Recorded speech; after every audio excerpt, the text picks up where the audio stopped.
Hello friends, welcome to my Deepshali's kitchen. இன்னைக்கு நம்ம தீப்ஷாலிஸ் கிச்சன்ல ஒரு சிம்பிளான டெசர்ட் ரெசிபி தான் பார்க்க போறோம். இதுக்கு நம்ம கேஸ்லாம் ஆன் பண்ணவே வேண்டாம், குயிக்காக செஞ்சிடலாம்.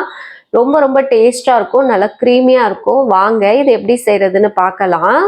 ஃபர்ஸ்ட் நம்ம ஒரு ஓரியோ பிஸ்கெட் பேக்கெட் எடுத்துக்கலாம். ஓரியோ பிஸ்கெட்டை நம்ம ஒரு 10 பீஸ் அளவுக்கு நல்லா க்ரஷ் பண்ணி இந்த மாதிரி ஆட் பண்ணிக்கோங்க ஒரு பவுல்ல. கையிலேயே நல்லா உடச்சி விட்டுக்குங்க. நீங்கள் மிக்சியில் போட்டிங்கன்னா ரொம்ப பவுடர் ஆகிடும், அந்த மாதிரி இருக்கக்கூடாது. நம்ம சாப்பிடும்போது கொஞ்சம் வாயில் தென்படணும், அதனால் கையிலேயே க்ரஷ் பண்ணிக்கோங்க. இந்த மாதிரி நல்லா க்ரஷ் பண்ணிவிட்டு கையில் இன்னும் கொஞ்சம் நல்லா உதிர்த்து விடுங்க. அப்போ இன்னும் கொஞ்சம் சாஃப்ட் ஆகும். இந்த மாதிரி நல்லா எல்லாத்தையும் உதிர்த்து விட்ட பிறகு இதை தனியாக வச்சுக்கலாம். இப்போ ஒரு மிக்ஸி ஜார்ல ஒரு 4 பிஸ்கெட் அளவுக்கு போட்டு நல்லா பவுடரா பொடி பண்ணி எடுத்துக்கோங்க. இந்த அளவுக்கு பவுடரா இருக்கணும். இப்போ நான் ஆல்ரெடி வீப் கிரீம் ரெடி பண்ணி வச்சிருக்கேன். இது வீப் கிரீம் பவுடர் தான். அது கூட பால் ஆட் பண்ணி க்ரீமா எடுத்த பிறகு நான் ஃப்ரிட்ஜில் ஒரு 2 ஹவர்ஸ் வச்சு இந்த மாதிரி எடுத்திருக்கேன். நல்லா க்ரீம் ரெடி ஆயிடுச்சு நம்மளுக்கு. இப்போ இதை ஒரு 1/4 பாகம் நம்ம தனியாக எடுத்து வச்சிடலாம். செப்பரேட்டா தனியா எடுத்து வச்சுங்க. இப்போ மீதி இருக்க 3/4 பாகத்துல ஒரு 3/4 டேபிள் ஸ்பூன் அளவுக்கு பவுடர் சுகர் ஆட் பண்ணிக்கிட்டு அது கூடவே ஒரு 1/4 டீஸ்பூன் அளவுக்கு வெண்ணிலா எசன்ஸ் சேர்த்து எலக்ட்ரிக் பிளெண்டரை வச்சு நல்லா பீட் பண்ணி எடுத்துக்குங்க. நல்லா க்ரீமா வரணும். நல்லா ஒரு 5 நிமிஷத்துக்கு இதை பீட் பண்ணி எடுத்துக்கலாம்.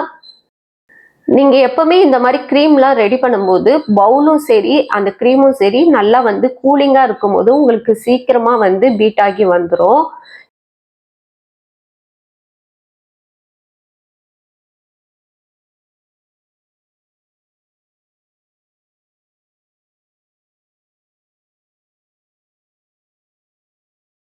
இப்போ இந்த மாதிரி நல்ல க்ரீம் டைப் வந்த பிறகு ஓரியோ பிஸ்கெட் நம்ம க்ரஷ் பண்ணி வச்சோம்ல, அதை ஆட் பண்ணி ஜென்டிலாக மிக்ஸ் பண்ணிக்கோங்க. மிக்ஸ் பண்ணிட்டு இதையும் நம்ம இப்போ ஃப்ரிட்ஜில் வச்சிடலாம். எதுவுமே வெளியே வைக்காதீங்க, க்ரீம் சீக்கிரம் மெல்ட் ஆக ஆரம்பிச்சிரும். இப்போ பாருங்க, நான் கரண்டியில் எடுத்து காட்டுறேன். கீழே கொட்டக்கூடாது, இந்த அளவுக்கு ஸ்டிஃபாக இருக்கணும். இப்போ இதை தனியாக எடுத்து வச்சிடலாம். நம்ம கொஞ்சமாக தனியாக எடுத்து வச்சோம்ல ஒரு 1/4 பாகம், அதில் இப்போ நான் சாக்லேட் ஆட் பண்ணிக்க போறேன். டார்க் சாக்லேட் ஒரு 35 கிராம் அளவுக்கு நான் ஆட் பண்றேன். இது ஒரு பேக்கெட் 35 கிராம். நல்ல ரூம் டெம்பரேச்சர்ல இருக்க சாக்லேட்டா ஆட் பண்ணிக்கோங்க. ஆட் பண்ணிட்டு இதையும் பிளெண்டர் வச்சு நல்லா பீட் பண்ணி எடுத்துக்கலாம். இதுவும் நல்லா க்ரீம் டைப்புக்கு வரணும்.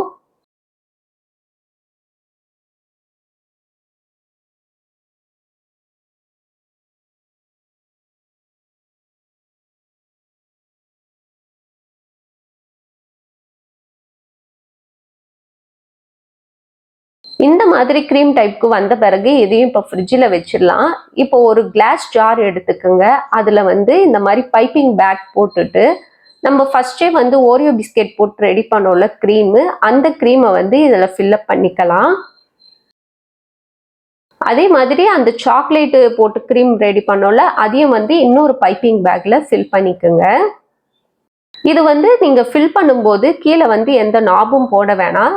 ஏன்னா பிஸ்கெட்லாம் இருக்கிறதால நீங்கள் நாப் போட்டிங்கன்னா க்ரீம் வெளியே வராது. ஸோ நாப் எதுவும் போட வேணாம், ஓப்பன்லேயே இருக்கட்டும். அவ்வளோதான். இப்போ இந்த மாதிரி ஃபில் பண்ண பிறகு நம்ம எந்த பவுலில் ப்ரெசன்டேஷன் பண்ண போகிறோமோ அந்த கிளாஸ் ஜாரே எடுத்துக்கலாம். நீங்கள் பவுல் மாதிரி எடுத்துக்கலாம், இல்லை பெரிய கிளாஸ் மாதிரி கூட எடுத்துக்கலாம். இந்த மாதிரி கிளாஸ் எடுத்துக்கிட்டு அதில் நம்ம க்ரஷ் பண்ணி பவுடராக வச்சோம்ல ஓரியோ பிஸ்கெட்டு, அந்த பவுடரை ஒரு டீஸ்பூன் ஆட் பண்ணி நல்லா கீழே டைட்டாக ஃபிட் ஆகிற அளவுக்கு அழுத்தி விட்டுக்குங்க. இந்த மாதிரி அழுத்தி விட்ட பிறகு பாருங்க, இது நம்ம கீழே சாச்சோன்னா கூட கொட்டாது, அந்த அளவுக்கு ஸ்டிஃபா இருக்கும். இப்போ இதுல நம்ம ரெடி பண்ண ஓரியோ க்ரீமை ஃபர்ஸ்ட் ஃபில் பண்ணிக்கலாம்.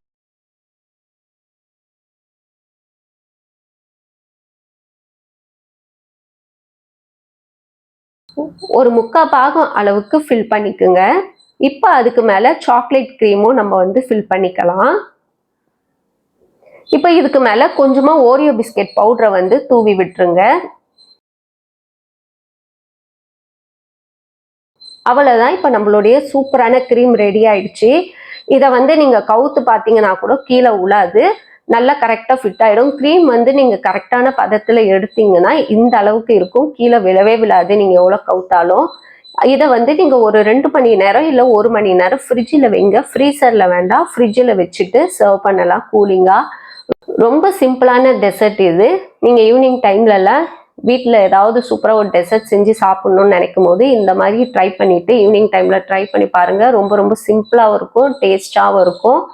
இன்னொரு வீடியோவில் உங்களை சந்திக்கிறேன். இந்த வீடியோ உங்களுக்கு பிடிச்சிருந்தா மறக்காமல் லைக் பண்ணுங்கள், ஷேர் பண்ணுங்கள், சப்ஸ்கிரைப் பண்ணுங்கள். பாய் பாய் ஃப்ரெண்ட்ஸ்.